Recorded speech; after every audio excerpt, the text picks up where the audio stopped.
Could Arizona football possibly have 5 All-Americans, and what are the likelihoods of that?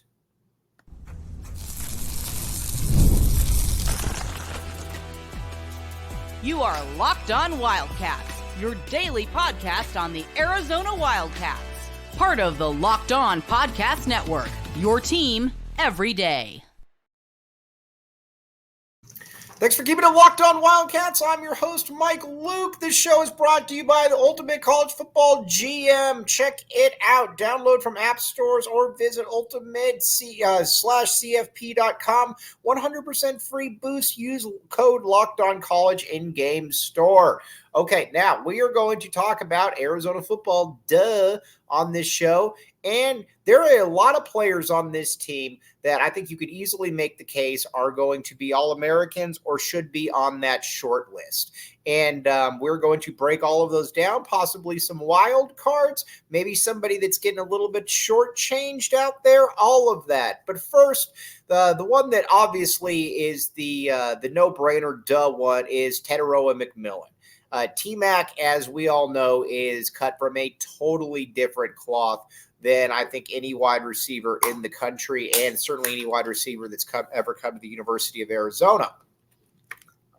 With T-Mac, it's very, very simple. He is a physically imposing player of the highest order, and when you watch him, you can just see that's a dude that just looks different. And when Dino Babers talks about him, Dino Babers says that he has a catch radius that he has a catch radius that is next to basically Larry Fitzgerald. That's how good he is. And I think just watching him, how he is able to play the game, he's just different. He looks like somebody that should be starting at Alabama, at Georgia. Those are just what those dudes look like. And T-Mac is certainly at the very, very top of that list.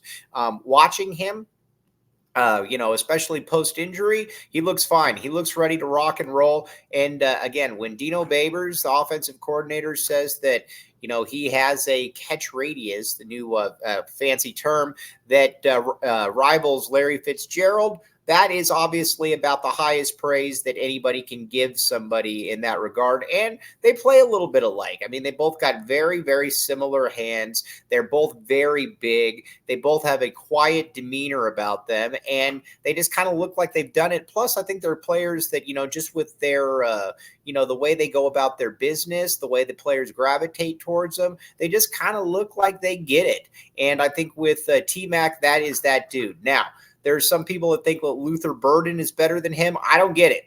I don't get this one at all. Luther Burden against good teams essentially did nothing. Against bad teams, he feasted. T-Mac, it didn't matter who Arizona played. He roasted players, and, that couldn't be, whether that's Colorado with Travis Hunter. It's not T-Mac's fault that Colorado didn't want Travis Hunter on him the majority of the game, but when he was on him, T-Mac still got his touchdowns, got his first down, etc. So, this is like I said, though, this is a player that I expect to be a top 10 pick at this time will be a top 10 pick getting ready for his rookie season at this time next year. It's literally impossible, like I said, to be able to sit here and just give just how big and physically intimidating T-Mac is. But I think people are going to find that one out sooner than later. Just an absolutely astounding football player, and somebody that, enjoy while he's here, because he's not going to be here. He's not going to be here that long. But again, just a great football player. He is I think you can make the case that he's as good as any football player in the country. I really do. He is, I think he stacks up pretty much next to anybody. And the way that he can high point the football, and his best football is, I think, clearly in front of him. He looks like a number one wide receiver, and I think honestly, you're going to see somebody in the come combine time that I think is going to surprise a lot of people. I think he is going to surprise a lot of folks with his 40 time. I bet you he's going to run somewhere in the 4.4s. And when he runs somewhere in the 4.4s, all of a sudden I think that he is looked at as the best wide receiver in this class. Again, somebody that came here with unprecedented hype, and he has more than lived up to it, just like I said. And he's done it with class. He is enjoy this last year while he's here, because he's going to be off, doing other things. Then you got Noah Fifita. Listen, I'm obviously biased here, but there's not a quarterback in the country that I would take over Noah Fifita, and it's for a variety of reasons. First, he's just a winner. And that's the thing that I think you look at most with him, is that he, when the chips are down, when you've got to drive the football down the field, when you needed somebody to be able to make plays, Noah Fifita was that dude. And Noah Fifita was he was just able to wing the ball around, and you saw the difference. When Jaden DeLauro was in there, Arizona's offense was basically schizophrenic. It was looked like a quarterback running around with his head cut off. Whereas with when Noah Fifita was in there, all of a sudden things got a little bit different. And not only did things get different, he had all of a sudden wide receivers looked like they were getting open, whereas in the past it didn't really look like they were getting open, or maybe they were open that entire time, but they just you didn't have a quarterback that could get him the ball. You got now a quarterback that can absolutely get him the ball, and that's what I think is exciting about all of this. So we will find obviously we're going to find this one out, how this does all play out, but Noah Fifita, I think is going to put up monster numbers as well. And I think you've got a coach in Dino Babers, in Brent Brennan, that understands how to utilize this young man. And that's where I think that's where it gets very, very enticing for this entire squad, is that everybody seems to be on the same page. And other thing with Fifita as well, he's got his arm. Like I said, I'm curious, but his arm looks like it's even stronger than it was last year. He's made some throws in camp where you're like, whoa,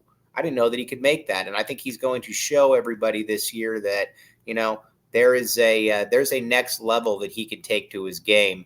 But with Noah, there's a simplicity to his game that just, I think, really kind of, encapsulates in that if let me find the open player. And he's going to get the open player the ball, and then he's going to let him make plays. This isn't something where, he needs to astound you with some of the throws that he's going to make. Now, again, some of those throws will be there, but overall, he's just going to try to get the football to the guy in the best position to make plays. And I think that's something that is, I think it's something that's a little bit lost in today's football world, where everybody, wants to make the really highlight reel play. And I don't blame it. But with Noah, if you give him the ball and there's somebody right at 8 yards in front of him, he's going to take that. He's going to continuously take that. And you saw that when he came in against Stanford.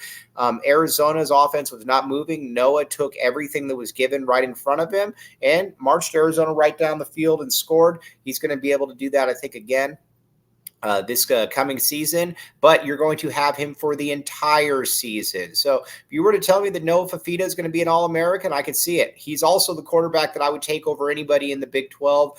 I don't care about Shedeur Sanders or anything like that. At the end of the day, Shedeur Sanders was on the last place team in the conference last year. Noah Fifita was on a better team. And let's be honest here, like I said, if Noah Fifita wasn't the quarterback, Arizona was going towards a 4 or 5 win season, just like Colorado had. Noah Fifita wins games, and when the chips are down, he's the dude that you want with the football. Like I said, I don't think there's a quarterback in the country that I would take over him, and I think you're going to see that this year. The connection that he and T-Mac have, I think, is just absolutely outstanding, and I think they both know that this is probably their last season together, so why not go out with a bang? And I think you're going to see a very, very special season from these guys. Now, another thing that's very, very special is Ibotta. Check it out. Ibotta is offering for our listeners $5 for just trying Ibotta by using code PHNX. Ibotta is great. Here's the deal. When you register with Ibotta, you can, like I said, you can save $5, but why buy stuff for yourself now when you can just go ahead and have somebody else buy it for you? Go ahead, put it in there, put it in the app, and go and you can get anything that you really need. Check it out. Again, Ibotta is offering our listeners money off for just trying it. So by using the code LOCKEDONCollege when you register, this is another one of these ones where you will thank me later. Check it out, Ibotta. And again, use code LOCKEDONCollege when you register.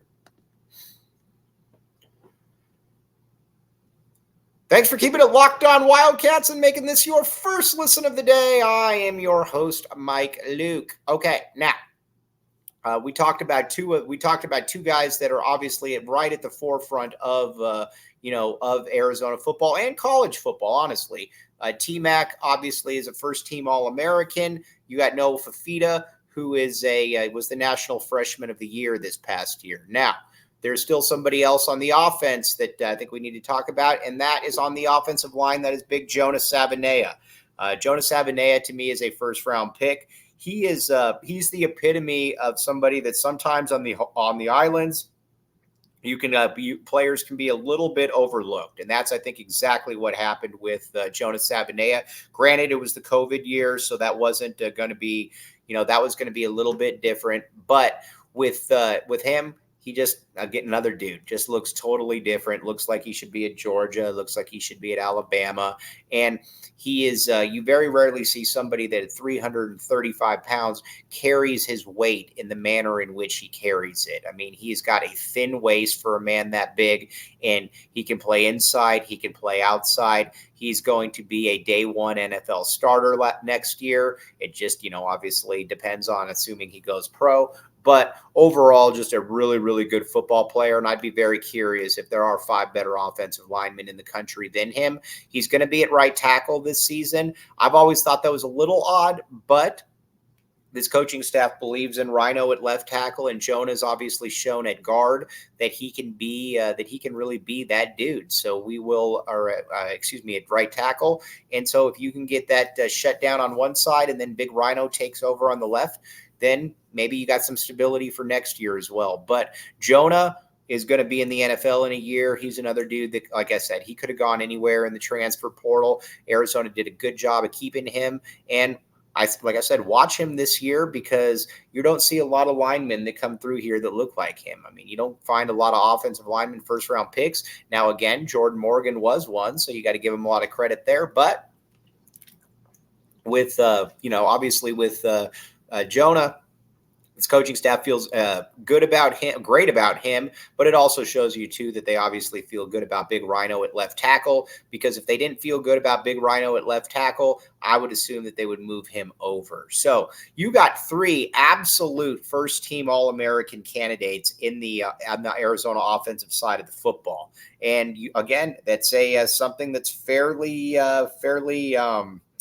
I guess I would say unusual here at the U of A, to put it mildly. Now, let's see, moving over to the defensive side, you got a couple guys that I think are going to get that should get that love. And first one, Tacario Davis. Now, Tacario Davis is a very, very good football player. We're going to need to start there. He is also a corner that, flashed a lot of potential last year.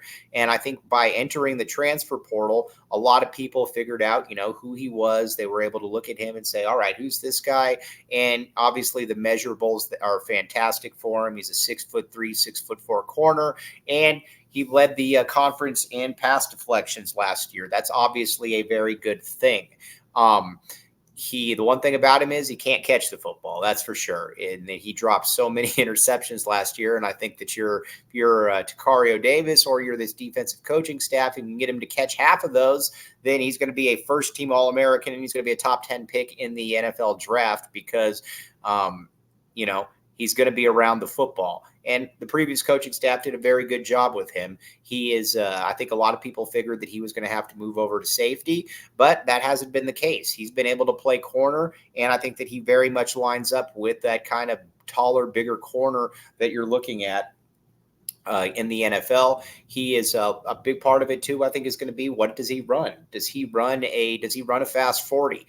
I bet he probably does, but this is going to be the year for him. And, Arizona's got a very, very good defensive backfield. We've been over this time and time again with the defensive backs. I think what really is impressive about them is how many of them there are. I mean, you look at the safety, you got 4 safeties that you know can play.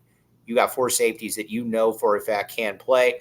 And then you've obviously got Tacario Davis on one side, and you got Traden Stukes on the other. We're going to talk about him in a second. Marquise Groves-Killebrew. So you got 7 dudes that you know are, Groves-Killebrew is obviously still a question mark, but you know that you got 4 dudes right there that can all play football, at a very high level. So again, we'll see how that plays out. But the big thing I think that also helps Tacario is that Tacario is not having to do all of this by himself. Tacario has players around him. They're going to be able to, help him.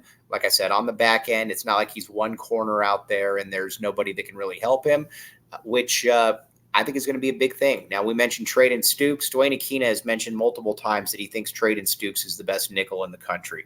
And I think you're going to continue to see I think you're going to see a lot of evidence of that. As a matter of fact, I think you're going to see Traden Stukes in the NFL in a couple of years. I think that he's the dude who, once you get him there, once you do that, he's going to be the guy that I think is going to, be able to make all of that work. So we'll see how that does play. But I think Traden Stukes if it is a nickel situation, I think Traden Stukes is going to be right in that discussion. And who knows, he might be on the outside, but either way, he is a fantastic football player and somebody that I think is going to merit a lot of mention. And I think, honestly, he's going to put up a lot of stats as well. Very, very good. And so we will, like I said, we will see how that. I think when it comes to Arizona, this is a team that you've got a lot of talent, and we're not even mentioning, like I said, somebody like a Dalton Johnson. I don't think that Dalton Johnson is going to be an All-American, but I think he's absolutely indispensable on the back end, and I think that he's a player that is going to put up a lot of numbers, but you also just kind of know his impact when you see it. And then Jacob Manu, talk about somebody whose impact goes on the stat sheet and goes on the football field. He is a tackling machine. He's as instinctive as they come. He's also somebody that is able to get after the quarterback, as evidenced last year by 6 sacks. It wouldn't surprise me at all if he's in that 7 or 8 realm sack. And he is everywhere. He tackles players, and when he tackles you, you feel it. He wraps you up in traffic, and then you are essentially done. With Jacob, I think the thing that you really look at is how much better can he get? Because like last year, I think a lot of people were like, all right, can he make that next step? Can he make that next step to being that dude that doesn't just get tackles, but makes tackles for loss, that makes big instinctive tackles. And he did that. I mean, he showed that, I think, in spades. So what is that next step? I don't honestly know. Is it to get more tackles? Is it to be the Big 12 Defensive Player of the Year? I think there's a lot of questions that, they're all good questions, but I think Jacob Manu is an All-American. There's other players that I think you can make the case. There's some question marks about, a Jonah, a Tacario, et cetera. But Jacob Manu, to me, checks off all the boxes in that he's going to put up numbers. He is going to be a catalyst, and he's going to be somebody that's going to be at the forefront of that. So when I look at Manu, I think I'm looking at one of the absolute best linebackers in the country, and I would be very surprised if he isn't in consideration, just because I think the numbers that he's going to post are going to merit that. And, if the numbers that he posts, if those numbers merit that, then it'll be interesting to see how it all plays out. But Arizona's in very, very good shape. Honestly, you don't really see this around here at the U of A, and we're going to talk about that. But first, here's the deal. Ultimate College Football HC. Download from app stores or visit ultimatecfp.com. 100% free boost. You use code LOCKEDONCollege in-game stores. All kinds of really, really good stuff. Here's the thing. When you bet on, or when you look at all this stuff, Ultimate College Football is that new thing. You can go to the App Store and you can and again, get a 100% free boost. Does it get any better than that? Use code LOCKEDONCollege in the game stores. Download the app stores or visit ultimate/cfb.com. We're going to be a lot of fun. College football is literally right around the corner. Week 0 is here, my friends. Week 0 is here, and there is nothing that is more enjoyable than getting a little bit of skin in the game. So, again, check out Ultimate College Football HC.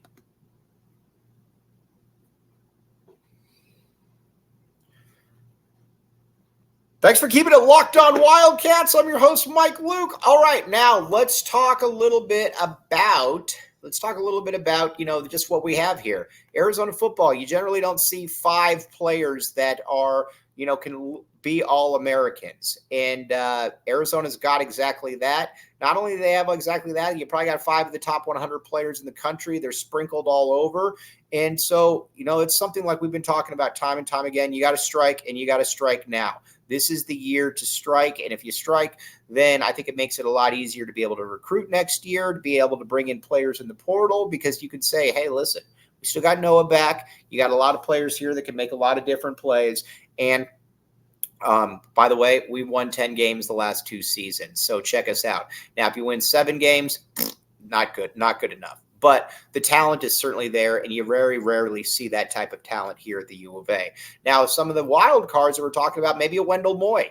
I think Wendell Moy is going to play in the NFL. That was another very good find by the previous coaching staff. He is a real road grader. He is strong. He is physical. He is compact. And when he gets you at the point of attack, you're gone. Wendell Moy, maybe somebody to keep an eye on. Not like Josh Baker, not going to be an All-American, but super solid. Somebody that I think is going to turn a lot of heads, though, is Ja'Cory Crosky-Merritt. I think Ja'Cory Crosky-Merritt will I think there's going to be an opportunity for him to really kind of show that he's an NFL-type back because, again, he's bigger, he's faster, and I think that he is going to show people that he is a big time physical back that can be an NFL running back. So again, I don't think he's going to be an All-American, but I think that he's going to show some people what he can do. Now on the defensive side, Trey Smith. Maybe Trey Smith surprises to a certain extent. Again, don't think he's going to be an All-American, but I do think that he's going to be somebody that's going to put up some pretty good numbers, assuming he stays healthy. Really bullish on Trey Smith and what he can provide for the team as well. But again, there's a lot of different players that you look at on this team, and you're like, man, they could really hit. You already know what's so good about some of these guys, but you can also watch and see that there's a lot of dudes that, could, I think, really make that next step. And I think that's what's exciting about this team. Who can make that next step?